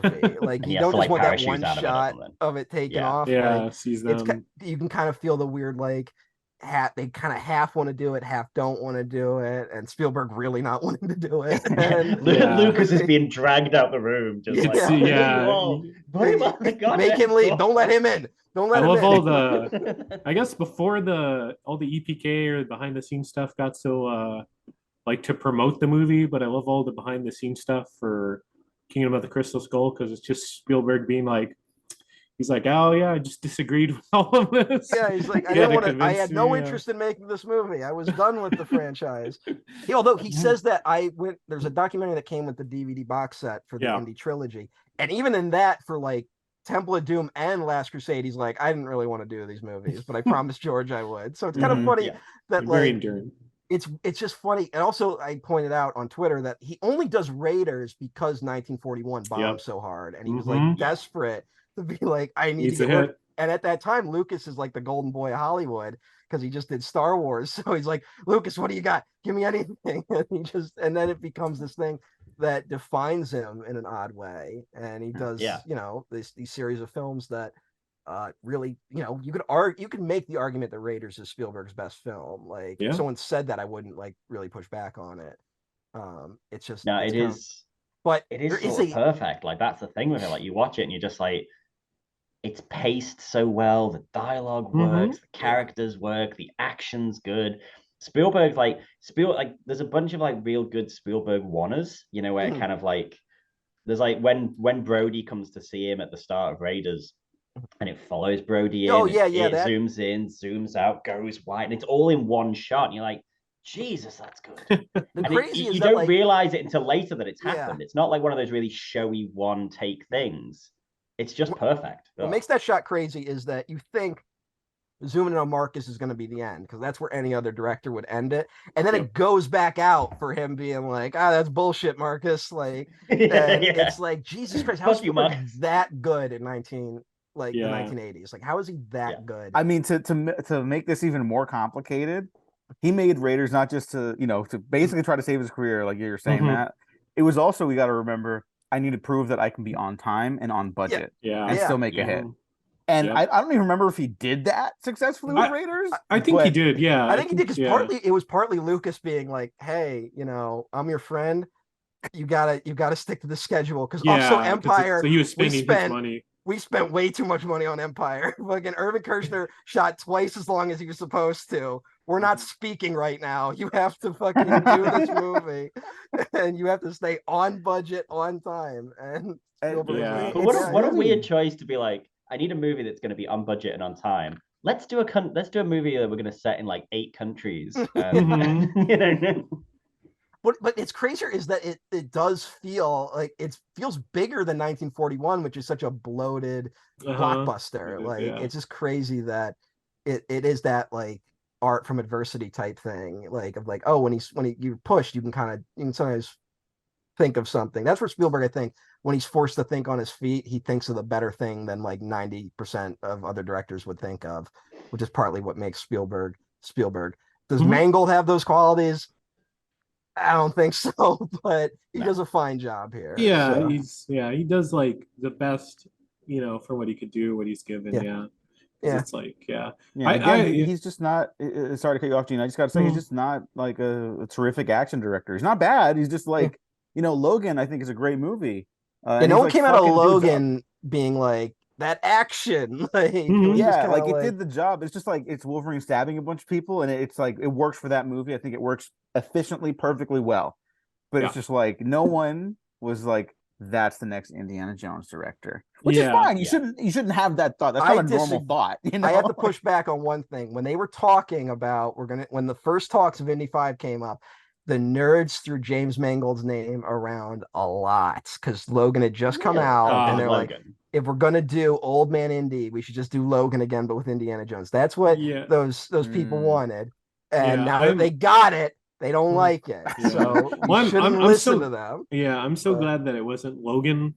Yeah, The I was. Logan version of Indiana That was what I Jones. was really worried Ugh, is that like if he I'm- died or something, or if it was that's- like just Indy being like, I'm old and sad and I'm Uh-huh. not going to do anything fun for 2.5 hours. Yeah. Like, it's him, if yeah. the I mean, you have world like is shit. Like, yeah, you have elements of that. Like I guess like he's drinking a little bit more, but there's nothing like yeah, that he's like an alcoholic or something. He's he's just not the worst person yeah, ever. it's just not in the best of places. Yeah. Yeah, which I really I just appreciated. I gotta say, I did appreciate the parade action scene. I actually I really like liked that that one. one. Yeah, And I just like him.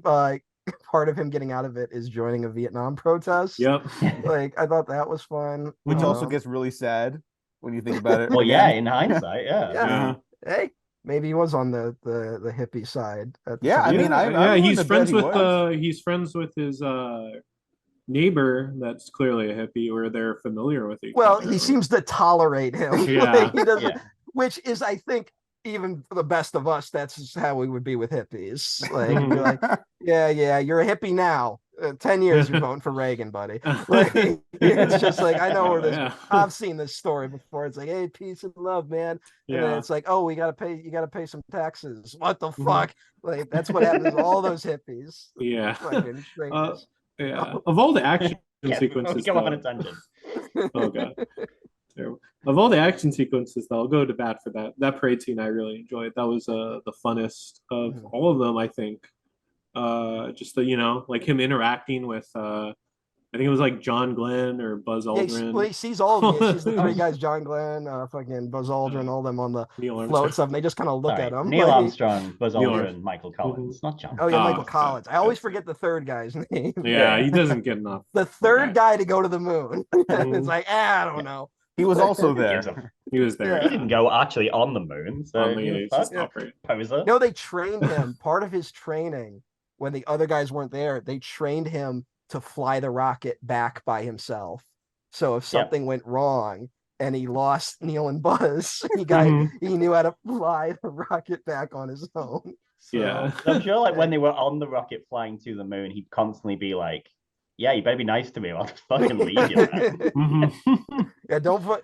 I also like to think about them, Buzz and Neil, getting back on and having to be like, "But it wasn't that good. Like, you didn't miss much. It was just the moon. Like, you can't depress him too Uh-huh. much because he's like, really? It's like, yeah, Ugh. you weren't missing much. It's shit, yeah, Just a bunch of rocks. Yeah. Fine. You know, all But- those rocks we got on Earth. It's like that, but you're just on the big one. Yeah, big. it's like, Yeah, yeah, that's it's just like a big rock, nothing man. much. Don't Yeah. worry about it. So, Yeah. I think we should start winding down a little bit. I'm not sure how much more we have to say about the movie, but I do have a question to ask everyone. I didn't prep Oh. anyone for this. This is a genuine question I have because Hmm. it was a concern I had about this franchise. Not to be all sanctimonious about one of the most popular cultural icons in cinematic history. Uh-huh. And we've talked about Spielberg not even wanting to do anymore after Raiders. Mhm. The discussion around Indiana Jones sequels was that people always wanted more at a certain point. Spielberg doesn't want to do them. Lucas has so many ideas, but he's no longer part of it.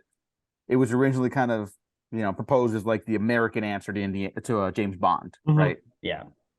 Could that still happen? I mean, it probably will still happen, like in the future, just because money. Uh-huh. But do you guys actually want that to happen? Because I'll be honest, coming out of this movie, I could see more versions of Indiana Jones, but before this movie. Like now, I'm like, I could have seen it. I see the alternate universe where that happened, and I'm like okay with it. But now it's just so like intrinsically tied to Harrison Ford. I'm like, yeah, I don't need it anymore. Like this was good. I said goodbye. If you want it like more, if you want recasting, or Yeah, like a stuff recast. Like, is that something you'd actually even be interested in? You know? No, it's too tied. It's too tied to Harrison. It's too tied to Okay. like his personality, like stuff like they, yeah. it's like he has a scar, Indy has a scar. You know, he's a pilot. Indy's a pilot. Fly, they gotta yes, stop land, letting- no. Oh yeah, Fly, yes, land, no. When he Yeah. crashed like right after fucking Star Wars came out. Like, Yeah.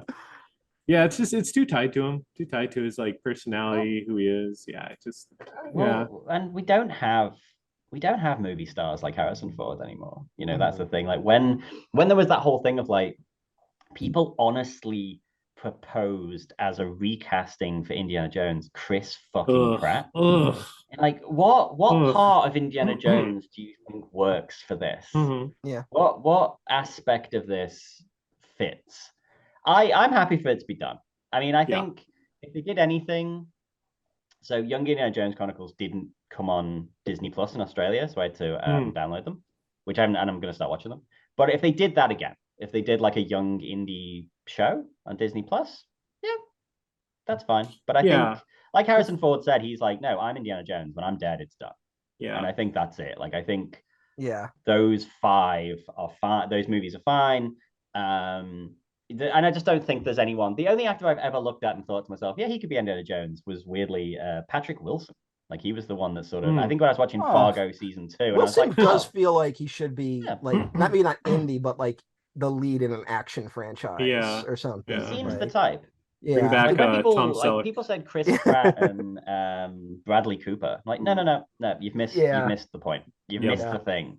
Yeah. Like he's not like obviously Harrison Ford is like when you go back to the 80s and stuff like that, is a supernaturally handsome man. Like he is startlingly good looking and has the whole thing where he can be in a horror movie, he can be in an action movie, he can be in a rom-com. You know, we don't have movie stars like that anymore. The closest we have, I guess, is like John Hamm, who can kind of be in drama and comedy. And that's about as good as you get. Yeah. But yeah, and you're we just also don't not have... saying he should be Indiana Jones though, too. And I'm not saying he should be Yeah. Indiana Jones. He probably should be Superman. Yeah. Yeah. He could have been. He could have been. Yeah. I don't know. I'll say I guess there's multiple answers to your question, Diego. One, no, of course I don't need any more. Will we get more? I feel like it depends on how much weight Spielberg still has to throw around. Like there's the story of like they're never going to reboot Jaws so long as Spielberg's alive, because every time like Universal starts talking about it, Spielberg gives the executives enough shit that they never do it. Yeah. So if Spielberg kind of stops it from happening, but then it's like, well, once Spielberg finally unfortunately passes away, are they gonna once Harrison and Spielberg gone, knowing they're not gonna care what Lucas thinks, unfortunately. Yeah. I mean, once those two pass, I feel like we're gonna get like Indy 6 and it's gonna be someone new. And I don't want it, but it's gonna happen. Like it's just unless Hollywood really changes in the next few years, which isn't out of the realm of possibility looking at how things are going down out there. With looking at, but also this movie's like not doing so well, so they might look at Indy as kind of like not worth it. But also, that's what makes me think like something on Disney Plus, like these big tentpole movies just don't work anymore. There's a video game coming out, right? Like, yes. Yeah, which means it's gonna be bad. No. It's the Bethesda that's responsible for like the Doom games that just happened. Oh, okay. Then it might be they're the good good ones. ones. They're the good ones. Might be good. We'll see. That could be something. If they're gonna do more, I'm with Sean. Where it's like, yes, like a Disney Plus cartoon show or something. Yeah, I'd be fine with like that. Like honestly, a cartoon show. Cartoon, something. I don't want like the prequel, the adventures of like Abner Ravenwood, or no. Yeah, like I don't. Also, I don't because want that one gets weird immediately, so they can't do that. Yeah, I don't want that. This isn't. Like if you just did something simple, like I said, like something like just basic little adventures, you're not shooting for the moon, and it's just like a Disney Plus type thing, or even like a comic book, like if they go back to doing more comics with Indy, just like simple. Because watching this, there was kind of a moment where I'm like, oh yeah, I love this type of story. I love the archaeological element of it. It's like I love the world history. I think I texted Diego that my big takeaway from this movie is that like it had worse action than Crystal Skull, but better like tomb raiding. Like I actually liked whenever he was like trying to solve puzzles. And stuff. He like burned the book. Or like that was a lot. I love that stuff. So if you want to do like a smaller version of that, fine.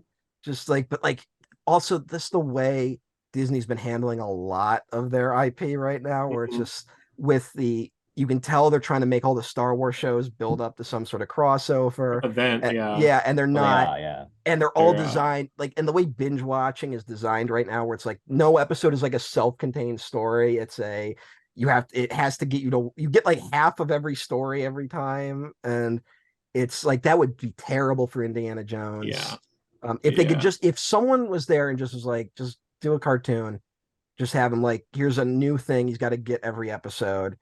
Like get Yeah. Gendy Do like Tartakovsky Doctor back. Who. Yeah. Yeah. Oh, yeah, Doctor yeah. Who Like thing, something just like like that. each one Yeah. is a self-contained beginning, middle, and end. Yeah, like, and maybe there's with, like a big event at you the have like a start. running arc. Yeah, like, but like you do, if they did that, I'd be cool with it. But yeah. Yeah.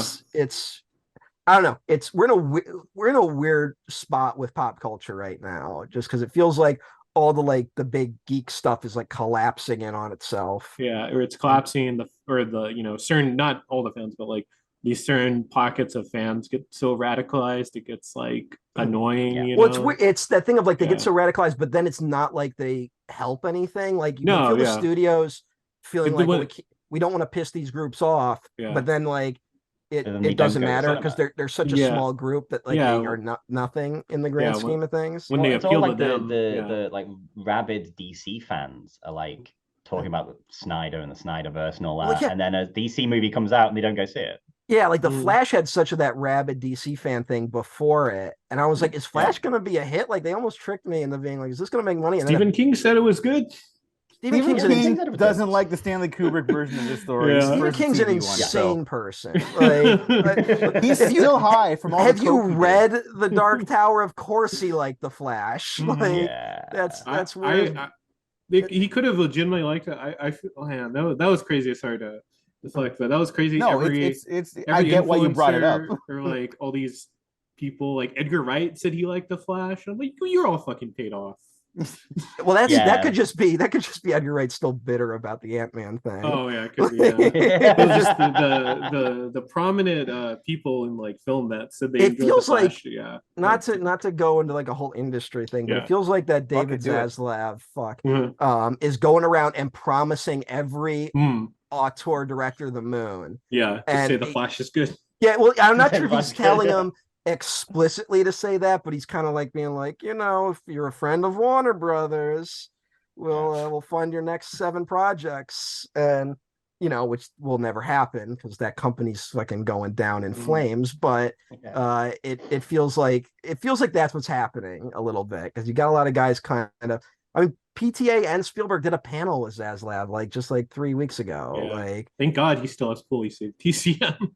yeah, it's a strange, like I said, it's a really strange moment right now where like, I mean, if Warner Brothers could disappear in the next few years, which would be crazy, and it's, and like, I mean, they keep floating that DC might like stop publishing comic books, and like it's this weird end of an era, and I don't know what comes next, and if the next generation would even be interested in more Indiana Jones, if like they're as fine with it ending here as we are. So Yeah. I think there is a sense of, like, to use like the MCU as an example, Dial of Destiny feels like such a good ending, in the same way that Endgame felt like such a good ending to the MCU, Mhm. that everything that's come afterwards has felt like epilogue. It's like, yeah, wrap this up, it's done.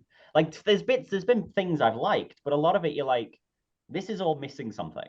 yeah, There's nothing working for this. Whereas like, because there's been a big ending and it's done, in the same way that like if they tried to make more Indiana Jones, I'd be like, no, I've had my catharsis of an ending. This isn't like it's ended with him being like, Well, yeah. Also, the series more has adventure. the series has 3 endings.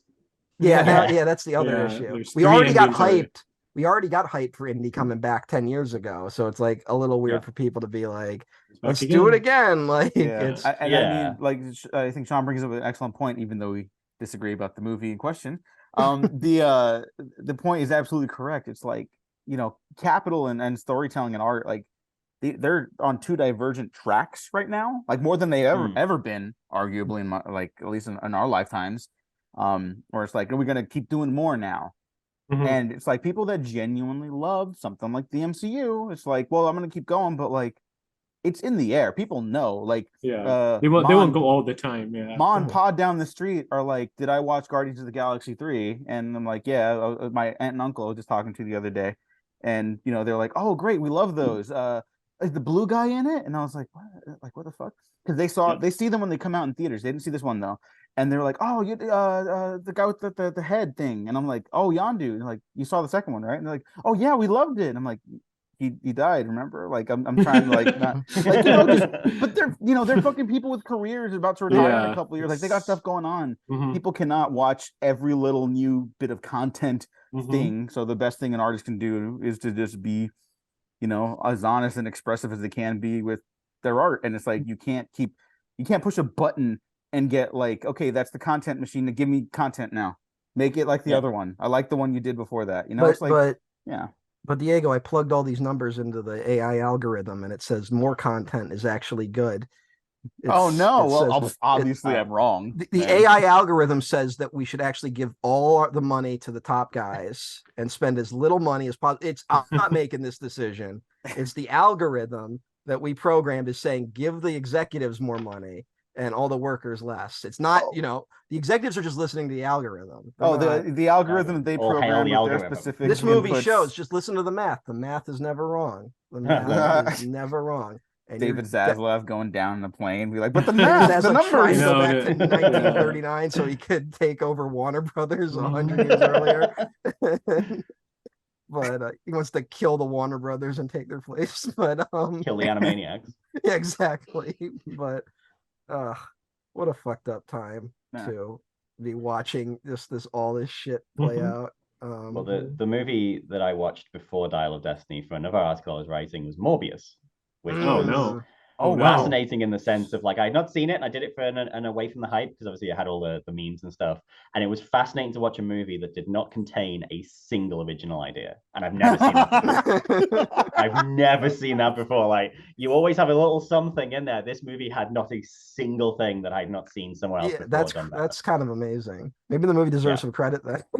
Yeah, I mean, that's the thing. It's almost quite impressive. Because a lot of the times you go to the movies now and they have like that one good idea that they squander and you feel terrible about, and you're like, well, if they had done that, it would have been good. But instead it's like, this didn't have anything. To not even have that is kind of impressive. Yeah. So the only good thing was Matt Smith and Jared Leto was an absolute humor. Matt Smith's slowly turning into one of those guys who keeps signing up for terrible projects, but he ends up being the one good part of it. He's just like the best thing about it. Yeah. I started watching House of the Dragon and I actually liked him on it. Like he's actually he's amazing at it. So hey. Anyways, we all like the new Indiana Jones, the last Indiana Jones. I think that's fair to say, right? At least the final Indiana Jones. 3 stars, 3.5 stars. Yeah, I would do that. It's made about half of its budget back at this point. Yeah. So and I mean, to go back to that discussion of capital really quick, it's like people are like, all these movies are bombing. Like all our hopes are now on Barbie, Mission Impossible, and Oppenheimer. And it's like, I really don't think those are going to be runaway hits. Any of them. I think they'll all do fine. I think they'll do well. I think sorry to make Mission Impossible is going to go. Mission Impossible is going to be massive. I don't know, man. Maybe. I think it's going to do well. I don't think it's going to be. There's some. I think people are pushing back against it being a part 1 title. I think audiences are like, fuck that. Yeah. But I will say, I tried to get tickets to Oppenheimer recently. It's all fucking sold out. Like I waited, and I'm like, I'm not seeing that shit opening weekend. I can't get into a good theater to see it. So I'm seeing Barbie. I'm seeing Barbie opening weekend. Well, the Barbie marketing has somehow like also bled over to Oppenheimer because everyone's talking about this like Barbie versus. So it's like the Barbie marketing's massive. Oppenheimer isn't, but everyone's like talking about them in the same sentence. So it's like, cool. It's kind of crazy. We're going to spend less on marketing, but get it all anyway. So, I just think I think the industry is just imploding right now, and like I want to believe, and I am optimistic that whatever comes out the other side of this implosion, which is going to last a while, frankly, I want to believe that it's gonna be better. And I have kind of been saying for a while, I think that like the ability for like so many younger artists and stuff like that to just have a camera built into something they use every day, be a laptop, a telephone, whatever, right? Like I think we're gonna see really weird, interesting shit, or at the very least like a different type of shit. You know, I Yeah. mean, I hope not so. not to be like just hop on the trend, but like the Grimace Shake reactions have been incredibly funny to me. I know So good. people have But like is pet that- peeves about him. Here's my one concern. Uh-huh. Is that what all like content is going to be in the future? Like, Yeah, I don't all know. Grimace it, shakes. it feel Like, if yeah. it, not like Whatever. specifically the Grimace thing, just like it feels like because like people don't go to the movies as much anymore for a lot of reasons. Is something like TikTok where it just provides really quick, mindless content. I'm not trying to be like rude about it. I'm not trying to be like, damn kids and the fucking TikTok. Like Yeah, it I get just what you're feels like saying. but it feels like kids are like really into that. And it's really hard to convince them. Actually, it'd be worth it to watch something longer than 2 minutes. Like, Yeah, you and I'm watch not saying them like I'm not 300 saying times longer than that. and I'm not even saying like attention spans are gone. Like I'm not trying to be like kids are dumb. I'm just saying that Yeah. like in terms of the amount of effort you have to put into to leave your house, go to a shitty theater, find the right theater with the right screen, with the right sound, that it's not, and it's the money you're spending is a lot more of a challenge than opening TikTok and just scrolling until you find something you like. And I worry that that is where a lot of eyeballs are going, let's just say. And that now with this weird AI generated art that people are talking about, that I don't believe that will ever replace film or storytelling, but I do think it could easily replace the mindless scrolling content, and they could know to generate certain images that will catch people's attention. And Yeah, maybe. I worry about that. Now, hopefully, there will be a sort of break in the wave where people are like, you know what, going to the movies is actually fun, and it's something I like to do with my friends on the weekend. But if you got that phone in your pocket, all you have to do is open one app, and then scroll through some things, you know. So it's weird. I do lean more towards where Diego is in terms of like, I think there's a better film industry on the other side, but just there's a lot. Yeah. Has you worried these days? Yeah. But You know what? anyway, At Chef. least we'll always have these Zoom meetings together, though. Oh yeah, That's it. Yeah. Yeah. Hmm. I guess that's our discussion on Indiana Jones and the Dial of Destiny. yeah. Yeah. We did it. ending did it it. on a triumphant note, just like Disney. So, Yeah, we're gonna go pick up our hats and head off That's it. into the head out sunset. to wherever the strikers are this week. Hell yeah, let's go. Yeah, support the Writers Guild and the Screen Actors Guild because I think they're about to also strike. We'll see. Probably. Fucking Directors Guild, whatever. Yeah. Sean, thank you for joining us as we Anytime, spiral Sean. at the end of here. Thanks for waking up early to have this conversation. Yeah, no worries. It's 20 to 10 a.m. So I will go and start my day. All right, Well, 2010 no, I a.m. started my day at 6 a.m. So because a baby shouted to a baby monitor, Sean! Oh, Sean! Because that's what he Oh. calls me. Oh boy. Oh, Well, yeah, thank you for taking the time away Yeah. from your baby to be with us. Of That's course, man. fantastic. Anytime. From your And then actual Babies. child Yeah, to we talk could- about Indy 5.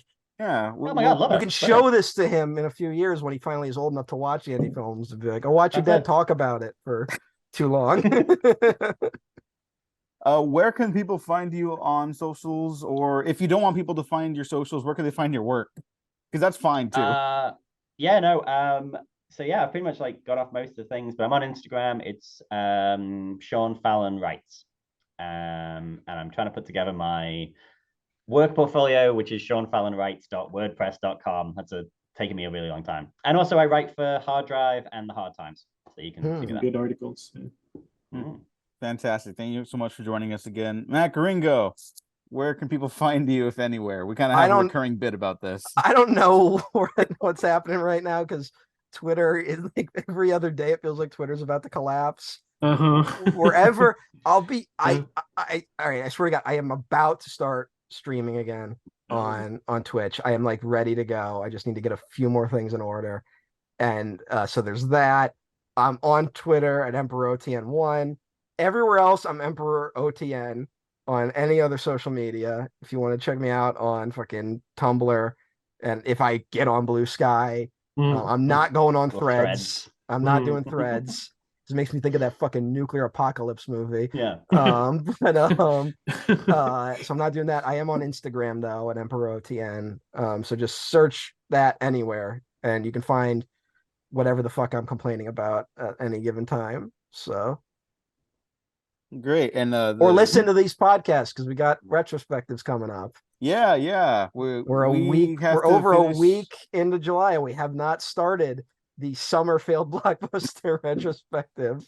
So It'll be a shorter one than the last couple ones. I have a few more I want to add to the list. We're By the way, not doing that. I got Well, like 7 more films I want to do.